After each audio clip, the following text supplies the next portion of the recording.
Merci d'être sur Tcheleka. Notre invité de ce soir, c'est le président de l'Ordre des architectes du Congo, Monsieur Antoine Béli Bokolodjé. Il est avec nous sur ce plateau. Nous allons aborder de fond en comble les questions d'urbanisme en Brazzaville et Pointe-Noire, aussi les questions qui concernent cet ordre des architectes. Bonsoir, Monsieur le Président. Bonsoir. Nous sommes très heureux de vous accueillir ici parce que nous constatons que non seulement l'Ordre des architectes, et les architectes eux-mêmes dans l'ensemble jouent un rôle très important dans la société. Et pour nous, c'est un grand honneur de vous recevoir ce soir. Merci. Alors, Monsieur le Président, dans quelques jours, l'Ordre des architectes du Congo totalisera 32 ans d'existence, c'est pas rien. Alors, comment se présente cette date d'anniversaire ou comment se présente aujourd'hui votre ordre? Merci. Oui, c'est vrai que le 29 avril, l'Ordre des architectes du Congo aura 32 ans.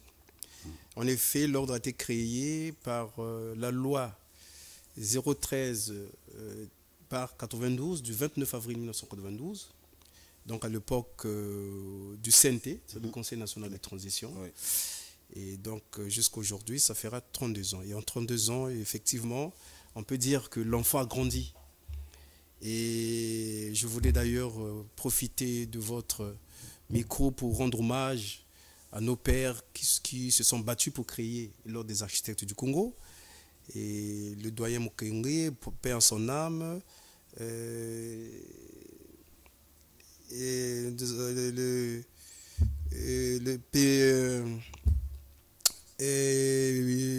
Bikou, Julien, qui était ministre à l'époque, qui est décédé aussi, donc paix à son âme. Et puis tous les autres qui se sont battus justement pour que l'ordre voie le jour. Donc je voulais leur rendre hommage. Alors oui, c'est vrai que ça fera 32 ans. Et en 32 ans, beaucoup de choses ont été faites. Et hier, ils n'étaient pas nombreux. Aujourd'hui, nous sommes nombreux. Et beaucoup de jeunes ont été formés partout, que ce soit en Europe, dans les écoles africaines. Et nous avons chez nous-mêmes là, maintenant, à l'Institut Denis Sassou Nguesso, un institut d'architecture où les jeunes sont en train d'être formés. Ça veut dire que cette famille va s'agrandir. Et voilà, donc aujourd'hui, de plus en plus, les architectes congolais prennent part justement au projet de développement de notre pays. Alors, Monsieur le Président, nous savons que tous les secteurs ou presque au Congo sont touchés par des questions de contre-performance, de compétences ou encore d'incompétences. On parle de plus en plus, comme dans le secteur de la médecine, où on a beaucoup de soucis en termes de formation. Est-ce que vous êtes aussi confronté au même problème? Quels sont les critères, par exemple, de sélection ou de recrutement dans l'ordre des architectes? Quels sont les critères? Est-ce que vous tenez compte des compétences ou juste il y a un diplôme Voilà. Alors, non, vous venez là de poser une question cruciale. C'est-à-dire que c'est quoi un architecte d'abord? Un architecte, c'est celui-là qui élabore un projet et qui l'amène à l'exécution. Donc, c'est quelqu'un qui est diplômé en architecture. Alors, le règlement intérieur, mais ça n'existe pas que chez nous. Ce sont les recommandations de l'UIA, c'est-à-dire l'Union internationale des architectes, et puis de l'AUA, c'est-à-dire l'Union des architectes africains, qui recommande que quand un étudiant a terminé ses études, il est diplômé en architecture. Il faut, pour porter le titre, qu'il puisse, en ce moment-là, passer 2 ans minimum de stage dans des bureaux d'études d'architecture, dans les cabinets d'architecture et dans les agences d'architecture avant de porter le titre. Et donc la loi est 013 92 29 avril 1992 stipule à son article 19 que nul ne peut exercer la profession d'architecte au Congo s'il n'est inscrit à l'ordre des architectes du Congo. Et donc, pour porter le titre d'architecte au Congo, il faut être inscrit à l'ordre des architectes du Congo. Autrement, vous n'êtes pas architecte. Voilà. Autrement, vous êtes un imposteur, sinon un charlatan. Voilà. Je voudrais comprendre quel est réellement l'apport de l'architecte. Par où commence le travail de l'architecte dans notre société? Par où s'arrête ce travail? Alors, je vais vous donner un exemple simple. Là, nous sommes dans un studio. C'est un bâtiment à plusieurs niveaux. Mais ce bâtiment a été conçu par un architecte. Il a conçu, c'est-à-dire qu'on lui donne ce que nous appelons nous, le terme de référence, c'est un cahier de charge. Et voilà, je veux un édifice de tant de niveau avec telle chose, telle chose, telle chose. Et à partir de là, lui bâtit un programme. Et quand il a fait le programme, qu'on appelle nous le programme architectural, dans d'autres pays, il y a une spécialité qu'on appelle la programmation architecturale et technique. Et au Congo, on ne l'applique pas, c'est-à-dire que ce sont les architectes eux-mêmes qui conçoivent les programmes. Et après, quand il a ce programme, il conçoit justement l'édifice qu'on lui a demandé de concevoir. Et après, c'est lui qui fait aussi le suivi et contrôle des travaux jusqu'à la fin justement des travaux de cet édifice-là. Et donc c'est un travail, nous appelons ça la mission complète, c'est-à-dire il part de la conception jusqu'au suivi et contrôle du bâtiment. Voilà. Aujourd'hui, Brazzaville, depuis les questions de municipalisation accélérée, ça fait plus de 20 ans et nous constatons avec la construction des tours jumelles et d'autres projets dans la société, mais nous avons l'impression, sans pourtant avoir la confirmation de ce que nous disons, mais que la plupart des grands projets sont exécutés par les étrangers. Est-ce que les architectes tongolais sont réellement pris en compte ou sont réellement considérés ici au Congo ? Alors ça c'est une question difficile, c'est-à-dire réellement prise en compte ou réellement considérée. Il y a une disposition de la loi 013-92 du 29 avril de 1992 qui dit ceci, que pour un étranger, pour élaborer des projets d'architecture au Congo, si c'est un cabinet étranger, il faut s'associer à un architecte congolais. Malheureusement, cette disposition n'est souvent pas respectée. Et parfois, dans beaucoup de projets, l'architecte congolais ne sert qu'à accompagner le projet dans le sens parce que c'est lui qui va faire les démarches pour obtenir les autorisations nécessaires. Mais ce qui n'est pas possible dans les autres pays. Dans les autres pays, ça ne peut pas se passer. C'est-à-dire que si vous n'êtes pas... Vous ne pouvez pas aller ici, partir d'ici, aller au Bénin, en Côte d'Ivoire, au Togo, faire des projets d'architecture sans vous associer aux architectes locaux, ça ne marchera pas. Donc, mais nous sommes confrontés à ce problème. Pourquoi? Parce que, voyez-vous, qu'il y a 32 ans que cette loi a été votée et cette loi n'a jamais eu des textes d'application. Vous savez que quand une loi n'a pas de texte d'application, c'est tout un problème, ce qui n'existe pas. C'est pour cela que nous nous battons en ce moment pour qu'il y ait les deux lois que nous attendons. Et ça fait qu'est-ce qui bloque? Est-ce que c'est la volonté politique ou bien... ça, je ne sais pas, vous savez que cette loi a été votée en 1992. Après, il y a eu changement, il y a eu un nouveau gouvernement qui est arrivé. Après, ensuite jusqu'à aujourd'hui, donc on ne sait pas ce qui s'est passé. La seule chose, c'est qu'il y a deux nouvelles lois que nous attendons depuis quelques années, et je peux vous les citer, c'est-à-dire qu'il s'agit de la loi portant titre et exercice de la profession d'architecte au Congo, ensuite la loi portant orientation de l'architecture au Congo. Ce sont des lois qui recadrent un peu, qui complètent la première loi, et nous espérons que ces lois un jour vont passer à l'Assemblée nationale, et enfin au Parlement, et puis promulguer pour mettre de l'ordre justement dans cette profession. Voilà. Vous parlez des lois, vous le faites bien. Je voudrais un peu voir les rapports entre l'ordre des architectes du Congo avec les gouvernants, sinon le gouvernement. Mais bien avant, vous savez mieux que nous que Brazzaville et Pointe-Noire et même d'autres localités, ils sont confrontés à des problèmes de catastrophes naturelles, inondations et les érosions. On parle Brazzaville, on parle de près ou plus de 100 têtes d'érosion à travers toute la ville. Est-ce que cette problématique vous préoccupe, vous, en tant qu'architecte? Ça me préoccupe à double titre. Non seulement parce que je suis architecte, mais parce que je suis citoyen. J'habite une grande ville, donc je suis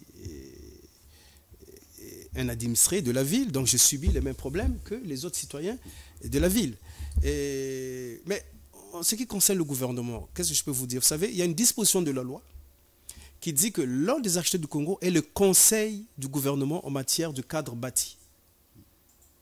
C'est-à-dire que le gouvernement peut nous consulter pour qu'on donne notre avis dans des projets. Et ce qui est vrai, c'est que c'est rare que nous soyons consultés. Vous n'êtes pas consulté, vous ne voulez pas le dire. En tout cas, depuis que moi je suis président, oui.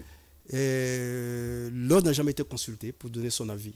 Si, nous avons été consultés, puisque nous y avons pris part dans l'élaboration du code de l'urbanisme et de la construction. Oui. On a pris une part vraiment énorme et on a contribué grandement à l'élaboration de cet outil. Mais dans les grands projets qui se passent, on est rarement consulté. Par exemple, la mise en place des plans locaux d'urbanisme, les plans locaux, les plans directeurs de Brazzaville et Pointe-Noire. Alors là, par contre, moi qui vous parle, j'ai contribué, sinon participé à élaborer ces plans. Je parle à des PLU, c'est-à-dire les plans locaux d'urbanisme de la ville de Brazzaville, de la ville de Port-au-Prince, mais en tant qu'expert, parce que c'est mon cabinet a été choisi avec d'autres cabinets étrangers en groupement pour élaborer ces plans, mais pas en tant qu'ordre des architectes du Congo, mais c'est en tant qu'expert que j'ai participé à l'élaboration de ces documents-là, de ces outils. En écoutant le gouvernement, il vous reproche, vous, et sinon les autorités, les architectes, de ne pas, dans leur travail au quotidien, de ne pas prendre en compte tout ce qui est décrit par la loi. Par exemple, nous avons un cahier sur la construction qui date apparemment de plus de 20 ans, conçu par l'ancien ministre, le général Mundele Ngolo. Et ce cahier, souvent, n'est pas exploité par les architectes. Et on dit que même les fameux plans locaux d'urbanisme ne sont pas respectés aussi par les architectes. Et donc, vous faites un travail sans tenir compte de ces réformes, sinon de ces lois qui existent. Ah non. Il faut qu'on recadre les choses. D'accord. Alors, je vais vous faire un petit historique. Vous savez, on avait le dernier document qu'on appelle plan directeur d'urbanisme de la ville de Brazzaville date de 1984. Donc, de 1984 à 2022, on n'a plus jamais eu de plan directeur d'urbanisme, que nous appelons aujourd'hui PLU, c'est du plan local d'urbanisme. Et donc, il a fallu attendre beaucoup d'années pour élaborer de nouveaux plans. Et ça a été fait en 2022. En 2022, nous avons élaboré donc les plans locaux d'urbanisme de la ville de Brazzaville et de la ville de Pointe-Noire. Donc vous voyez que de 1984 à 2022, il y a eu un vide. Parce qu'un plan directeur d'urbanisme a une durée de vie. Entre-temps, la ville s'est agrandie, la population s'est agrandie et il y a eu beaucoup de problèmes. Donc, on ne peut pas dire que les architectes ne respectent pas ces documents, non. D'autant plus que ce document que vous venez d'évoquer, donc que j'appelle moi le PLU, est un outil de planification réglementaire. C'est-à-dire il est opposable et à l'administration et aux tiers. Et donc, personne ne peut aller à l'encontre de ce document. Je vous fais la petite histoire. En 2016, le gouvernement, avec la Banque mondiale, parce que ça a été financé par la Banque mondiale, ils ont eu à élaborer les schémas directeurs d'urbanisme.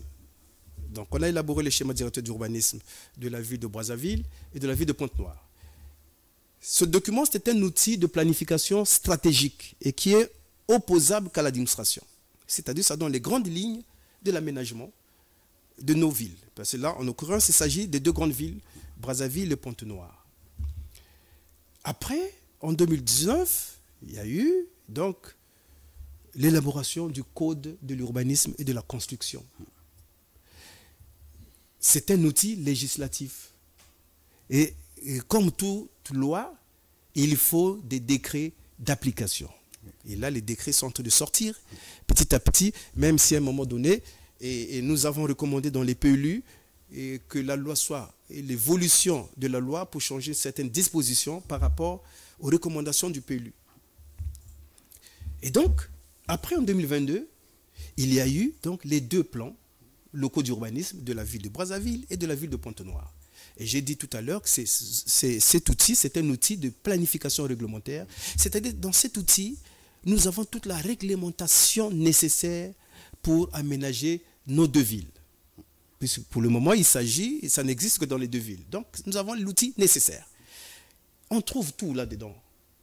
On trouve les largeurs des voiries, on trouve les hauteurs des bâtiments dans chaque quartier. Tenez, regardez. On aurait pu avoir, par exemple, l'avenue de la Paix, c'est une belle avenue. Regardez les perspectives dans le sens de la tour Nabemba et dans le sens de la mairie de Mungali. C'est une très belle avenue. Mais sur cette avenue, les gens construisent n'importe comment. Simplement parce qu'on n'a pas une loi sur l'orientation de l'architecture qui nous dit, ici, on ne peut pas avoir de tels bâtiments avec telle façade. Voyez-vous? Et tout simplement parce que les architectes ne sont pas associés dans... Non, c'est pas ça. C'est parce que la loi, elle n'est pas appliquée. Mais avant, elle n'existait pas. Aujourd'hui, la ville de Brazzaville dispose d'un outil. Et je rends hommage à la ville de Brazzaville parce que là, la semaine dernière, ils ont eu à publier et justement l'arrêté qui met l'arrêté qui met en application le PLU. C'est-à-dire qu'on ne peut plus faire des projets de développement urbain dans la ville de Brazzaville en dehors de ce PLU-là. Parce que ça nous donne toutes les dispositions. Quelques experts qui ont participé à ces travaux d'élaboration de ces PLU pensent que ces derniers sont totalement dépassés par rapport à l'évolution des 2 villes, Brazzaville et Pointe-Noire. Ah non, pas du tout. Que leur application pourrait être un vrai problème. Non, pas du tout. Mais si ces experts ont participé, ils disaient ça, c'est que leur participation n'a pas été parce que pendant que vous élaborez, Brazzaville avance. On se rend compte aujourd'hui, vous avez parlé des constructions anarchiques. Vous évoquez là justement les problèmes de l'agrandissement de la ville d'une manière anarchique. Mais ces documents sont faits justement pour arrêter tout ça. Vous savez, on a déjà un problème avec les limites de Brazzaville. C'est vous, là, si je vous demande, où commence Brazzaville et où s'arrête Brazzaville. Vous ne pouvez pas me le dire. Que ce soit au sud de Brazzaville ou au nord de Brazzaville. Mais dans ces documents, tout ça, ça a été réglé. Et ce document dont je vous parle, ça ne concerne pas seulement la ville de Brazzaville. Ça concerne aussi l'île Mbamou, la commune de Kintele, une partie de Gomatete. Donc, ça regroupe tout l'ensemble pour régler les problèmes. Est-ce que c'est rattrapable, Monsieur le Président? Est-ce que c'est possible de rattraper? Je prends le cas du quartier Jacopango, qui est donc dans l'arrondissement Sistalangaï à Brazzaville. Ce quartier aujourd'hui qui est considéré comme l'un des quartiers précaires, et Brazzaville et Pointe-Noire sont caractérisés par ces quartiers précaires et ces bidonvilles. Est-ce que c'est rattrapable aujourd'hui? Parce qu'on parle même de 98% des habitations à Jacopango qui sont justement, illégales. Vous savez, l'urbanisme, c'est l'application des textes. Si vous n'avez pas de texte, vous ne pouvez pas faire l'urbanisme opérationnel. Et là, il y a déjà un cadre réglementaire qui existe. Et maintenant, il revient. Je vais vous dire une chose. Les PLU sont élaborés pour 10-15 ans. C'est-à-dire là, le PLU est élaboré pour 2035. Et ces PLU-là ont été accompagnés d'un PIP, c'est-à-dire un plan d'investissement prioritaire.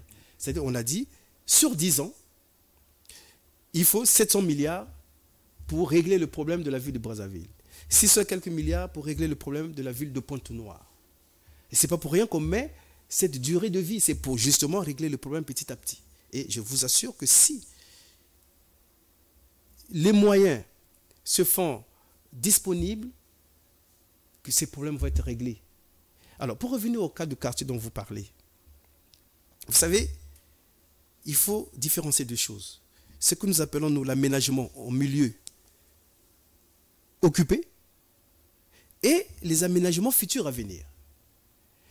C'est plus facile dans les quartiers qui ne sont pas encore occupés et de mettre les règles. Mais dans les quartiers futurs et existants, où vous avez déjà de la population, ce n'est pas évident. Il faut vraiment beaucoup de pédagogie, et pour ne pas avoir un esprit autoritaire et donner l'impression qu'on est autoritaire pour régler les problèmes dans ces quartiers. Mais qu'est-ce qui s'est passé? D'abord, parce que vous ne pouvez pas dire ça si on ne repart pas en arrière. J'ai dit dans une émission, dans une chaîne concurrente, que en 1900, pendant la conférence nationale, on a libéralisé les terres. Donc on a rendu les terres au niveau des propriétaires fonciers. C'est une bonne chose. La seule chose, c'est que on n'a pas fait accompagner cela par une réglementation. Donc pour réglementer, comment? Qu'est-ce qui s'est passé? C'est-à-dire que les gens, les propriétaires terriens se sont mis, eux, à nous construire des quartiers entiers dans la ville. C'est-à-dire faire l'extension, ce que nous appelons extension anarchique. Ils vont les parcelles, il va prendre un topographe quelque part, la personne vient, trace des parcelles, que parfois vous avez 18, parfois vous avez 20, parfois c'est avec des pas, et puis des rues qui ne ressemblent à rien. Parfois c'est 3 mètres, parfois c'est 4 mètres, où 2 voitures ne peuvent même pas se croiser. Et l'État a laissé faire. L'État n'a pas eu un œil sur ça. Et justement, ça a créé toute cette pagaille. Oui, mais le PLU, justement, définit des zones. Des zones qui sont constructibles et des zones qui sont inconstructibles. Oui. Et comme c'est un document qui est opposable et à l'administration et aux tiers, personne ne pourra rien faire. Parce que, quand vous allez vous mettre à construire, on dit non, mais cette zone-là est inconstructible, vous ne pouvez pas. Oui, mais Monsieur le Président, je le disais tout à l'heure, je reviens à peu près sur la question que je vous ai posée tout à l'heure, celle de comprendre votre part de responsabilité, puisque les plans locaux d'urbanisme, vous en parlez, ne sont pas encore appliqués jusqu'ici, mais nous constatons, puisque la ville ne peut se construire sans un architecte, mais la ville se construit tous les jours, même dans les zones interdites. Est-ce que l'architecte qui le fait aujourd'hui, qui continue de faire avancer la ville, ne tient pas compte aussi de quelle est sa part de responsabilité? Ah non, mais écoutez, l'extension de la ville, ce n'est pas l'architecte. Celui qui laisse faire, c'est l'État. Et celui qui construit, nous avons par exemple un bâtiment qui s'est écroulé à Bakongo. Il faut que je vous explique comment... Le bâtiment qui s'est écroulé à Bakongo, par exemple, voilà, on accuse l'architecte. Il faut que je vous explique le processus d'élaboration d'un projet d'architecture en matière de bâtiment. C'est-à-dire, vous venez voir un architecte, vous dites, moi j'ai acheté une parcelle à tel endroit. Vous lui apportez les documents, notamment le plan cadastral, pour qu'il fasse le projet. Il va aller visiter le terrain. La chose qu'il lui va faire, c'est de demander une étude de sol et toutes les autres études pour élaborer son projet. Quand il élabore son projet, quand il a fini, c'est la partie ingénierie, il fait appel aux ingénieurs pour faire des calculs de structure, ainsi de suite.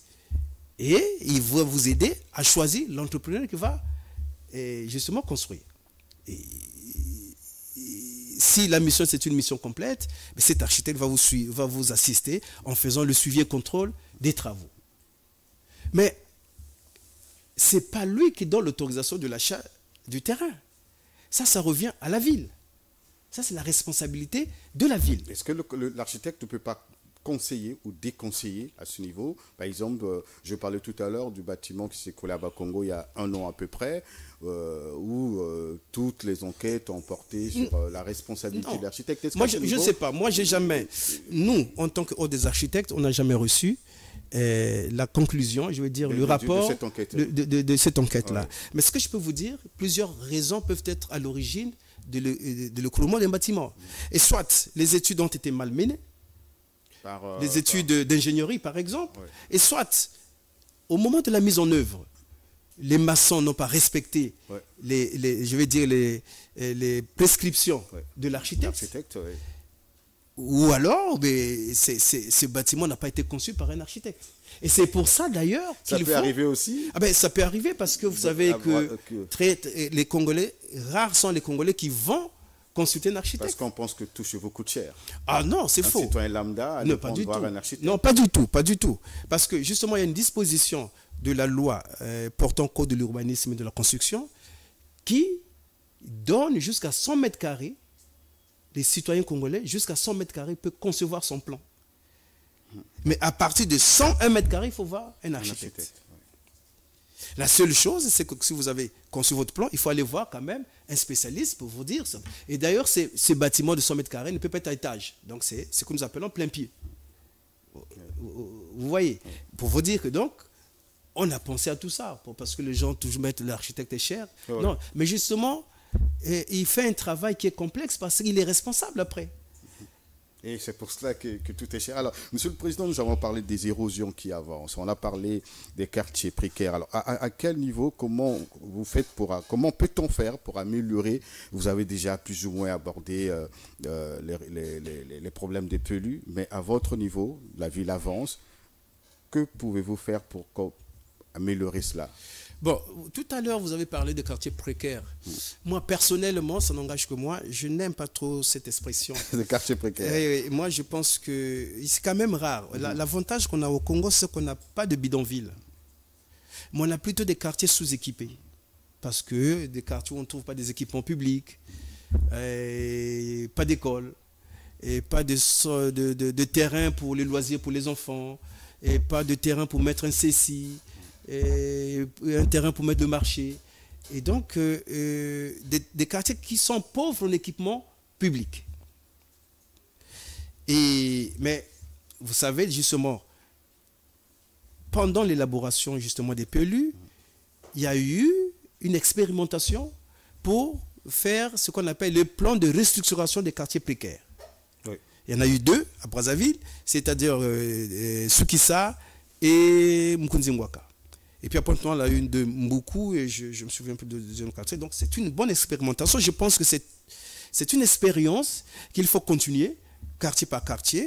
Et c'est vrai que ça va demander beaucoup d'argent au gouvernement, mais je pense que c'est une bonne expérience pour restructurer quartier par quartier et pour regarder les problèmes et puis les résoudre. Et il faut aller plus loin d'ailleurs dans la suite des PLU, il faut élaborer les plans de détail dans chaque quartier et pour permettre de régler un certain nombre de problèmes. Et donc, parce que effectivement, j'étais à une émission l'autre jour, il y a un monsieur qui a dit, voilà, son enfant faisait 5 km pour aller à l'école. Effectivement, mais simplement, c'est ce que je vous ai dit tout à l'heure. Quand les gens vendent des terrains, ils ne pensent pas laisser de l'espace à l'État pour mettre des équipements publics. Mais l'État lui-même aussi. Et après, quand on veut construire un CECI, un collège, un lycée, on n'a pas de place. On est obligé de faire des expropriations qui nous coûtent très cher. Voyez-vous, il faut mettre dans la loi, en dehors des voiries, il faut 30 à 40% d'espace qui doivent être légués à l'État pour mettre les équipements publics. Et voilà comment est-ce que l'État peut en ce moment-là régler les problèmes dans ces quartiers. Okay. Je vous parlais des experts, il y a toujours ces mêmes experts qui nous disaient que Brazzaville est à reconstruire totalement. Ils pensent même que le centre-ville de Brazzaville pourrait, dans les années à venir, 10 ans, 20 ans, s'inonder totalement si rien n'est fait. Est-ce que c'est... Alors, vous parlez là des inondations, mais dans la reconstruction de la ville. Reconstruction de la Parce ville. Parce que si vous êtes allé à Paris, il y a des travaux tous les jours. Ça fait des années, depuis que le baron Haussmann a tracé Paris, tous les jours on fait des travaux. On modifie, on fait ce qu'on appelle, et c'est un peu partout, ce qu'on appelle la rénovation urbaine. Donc il faut rénover. Et sinon, on changerait de ville chaque fois que ça va plus, la ville ne fonctionne plus, on va construire une ville, ainsi de suite, on en construira des milliers de milliers. Non, je pense que Brazzaville, c'est une ville qui a été bien tracée. Il y a des problèmes, mais qui ne sont pas des problèmes insolubles. C'est des problèmes qu'on peut régler. Oui, parce qu'il y a par exemple aujourd'hui, le cas de Mamiwata, par exemple, il y a quelques années, cette zone-là n'était pas inondée ou inondable, et même au centre-ville de Brazzaville, mais il y a quelques années, là, on ne pouvait pas vivre ça. Mais actuellement, quand il pleut, si la pluie est très abondante, bien. Mon constat est comment là, il faut que je vous dise une chose. Oui.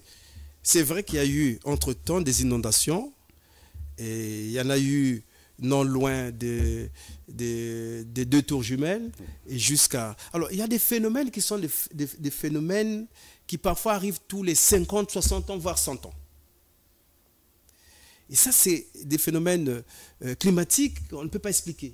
Et on a eu, je pense qu'on a eu comme ça des crues dans les années 60. Si ce n'était pas en 1960, ça devait être en 1961. Et là, en 2000... en fin 2023 ou 2024, on a eu ce phénomène-là. Ça n'arrive pas souvent. Ça, c'est des choses qu'on ne peut pas expliquer. Par contre, il y a les inondations qui sont dues à l'homme. Et ça, on peut en parler. Regardez, quand vous voyez Brazzaville, vous prenez Bakongo, Makelekele, une partie de Talangaï, ils sont sur un plateau. Et ces quartiers, il y a ce qu'on appelle des collecteurs naturels. Après, vous arrivez à Wenze, Poto, vous êtes sur un quartier plat. Donc, vous avez déjà du mal à faire évacuer les eaux. Après, il s'est passé des choses quand même durant des années. Pendant des années, on n'a plus jamais ramassé des ordures dans notre pays. Et qu'est-ce que moi, j'ai vu ma propre mère creuser dans la rue pour enterrer ces ordures. Vous voyez? Mais on enterre tout. Les plastiques, tout. Et ça crée une certaine imperméabilité sur toute la rue. Donc, quand il pleut, l'eau ne s'infiltre plus dans le sol. Deuxième chose, on fait des caniveaux. Et généralement, ces caniveaux sont mal dimensionnés. Ils sont ouverts. Et parfois, il n'y a pas de pente. Il pleut, mais l'eau ne coule pas. Ajouter à l'imperméabilité de nos ruelles, à tout ce que les gens jettent dans ces caniveaux, parce que c'est des caniveaux qui sont ouverts. Ça veut dire, chacun passe et jette, et puis ce n'est pas curé. Résultat, ben voilà, on retrouve toute là. Et donc, ajouter à cela, les collecteurs naturels dont j'ai parlé, comme la Tiémé, la rivière Djiri et le Djoué. Mais quand vous voyez la Tiémé, par exemple, la Tiémé aujourd'hui n'a plus la profondeur d'avant. D'avant, oui. Et donc, quand vous arrivez, c'est le sable, c'est ensablé. Le lit est réduit. Et donc, tout l'eau qui vient des caniveaux qui jettent dans la Tiémé, ben ça reste, ça ne peut pas couler. Et résultat, ben cette eau-là reste. Donc voilà, c'est pour ça que j'ai dit, il y a des inondations qui sont dues du fait de l'homme, parce que les choses, nous n'avons pas, c'est-à-dire que la conception de la ville des années d'après l'indépendance est devenue obsolète. Il faut aujourd'hui inventer autre chose. Parce que chez nous, qu'est-ce qui se passe? Chaque Congolais, quand il construit sa fosse septique, il construit son puisard. Hein? Mais tout ça, après, ça crée des problèmes d'environnement. Et donc, parce que nous n'avons pas de collecteurs, je vais dire, collectifs pour aller jeter tout ça. Après, vous allez même dans des quartiers où vous avez des demi-caniveaux. Oui, on a goudronné l'avenue et puis on a mené la rue et on a jusqu'à 10, on a goudronné 10 mètres et puis on fait un petit caniveau qui commence là pour jeter. Mais personne n'entretient ça.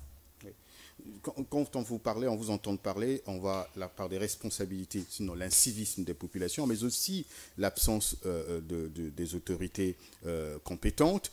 Est-ce que cela entrave votre action en tant qu'ordre des architectes du Congo?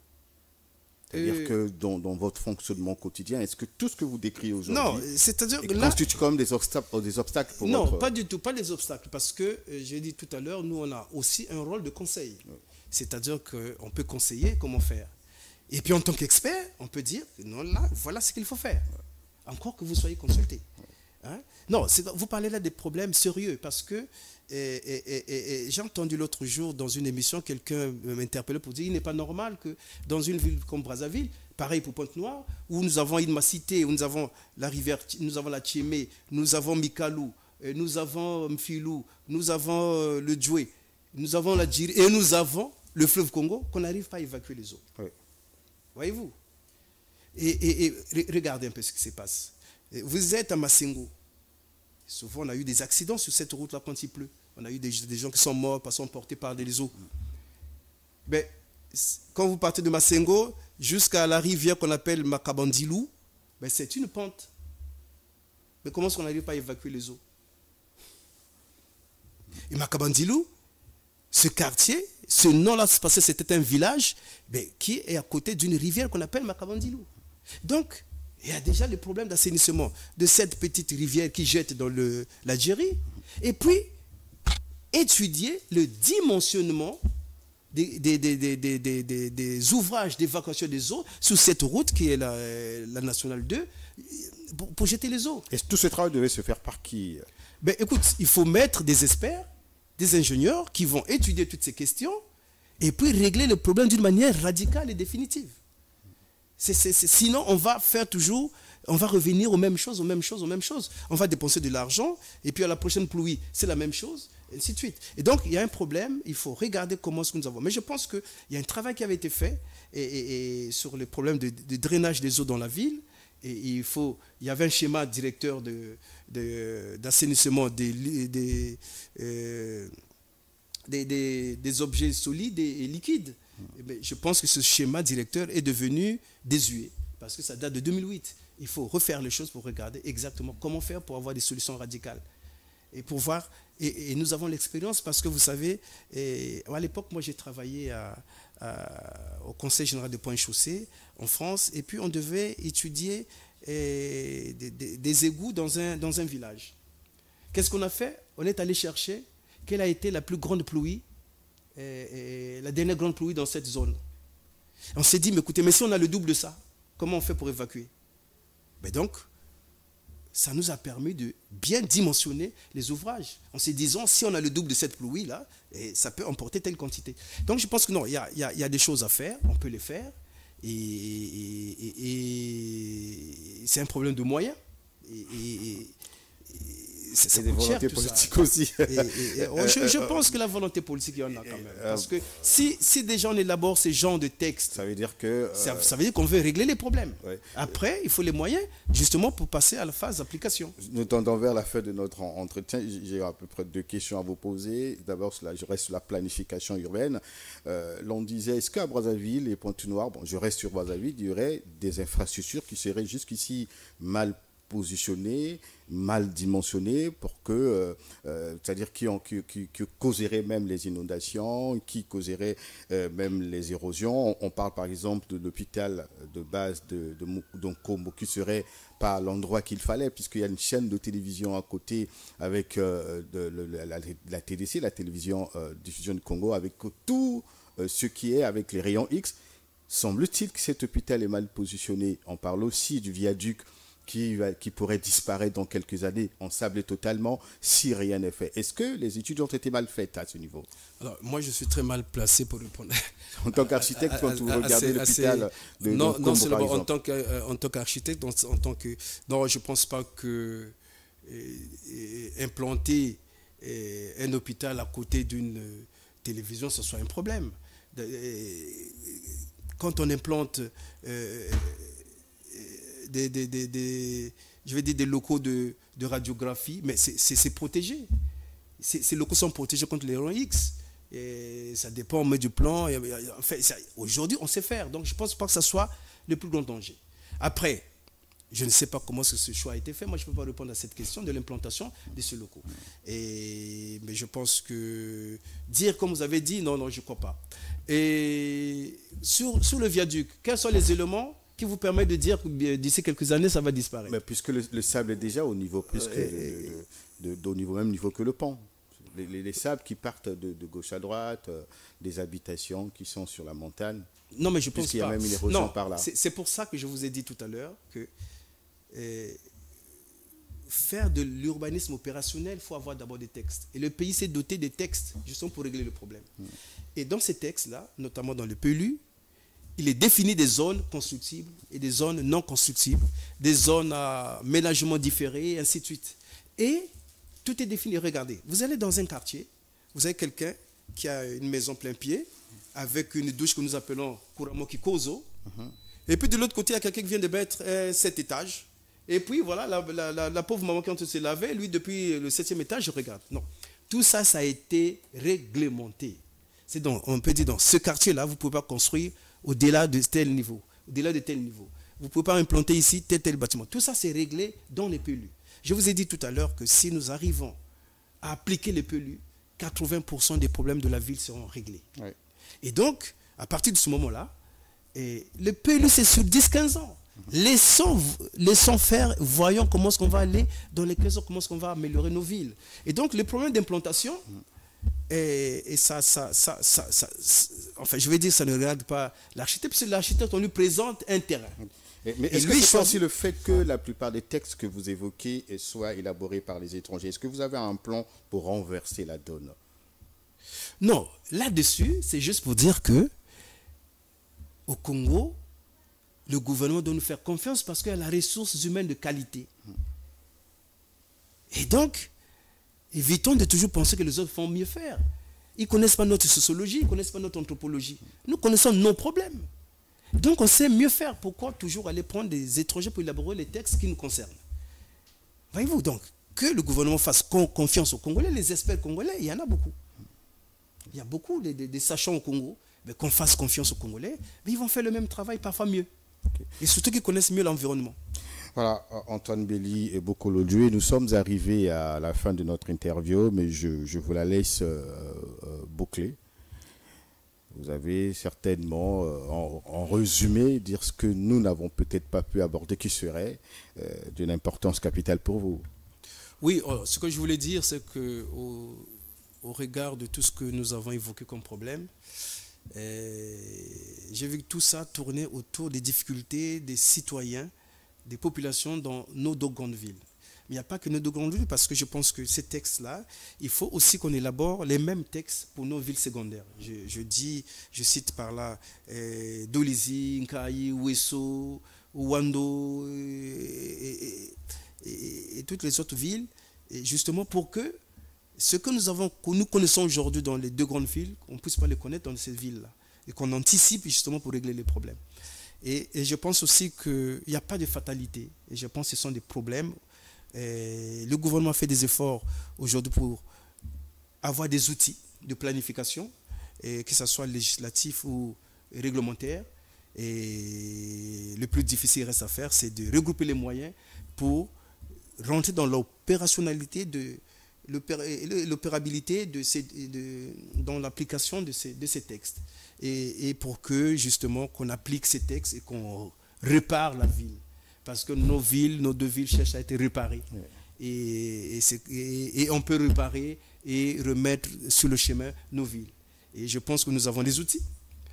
Mais nous avons aussi, je dirais, la ressource humaine de qualité qui peut accompagner justement l'application de ces textes pour que demain matin, on ait des villes qui soient dignes et qui puissent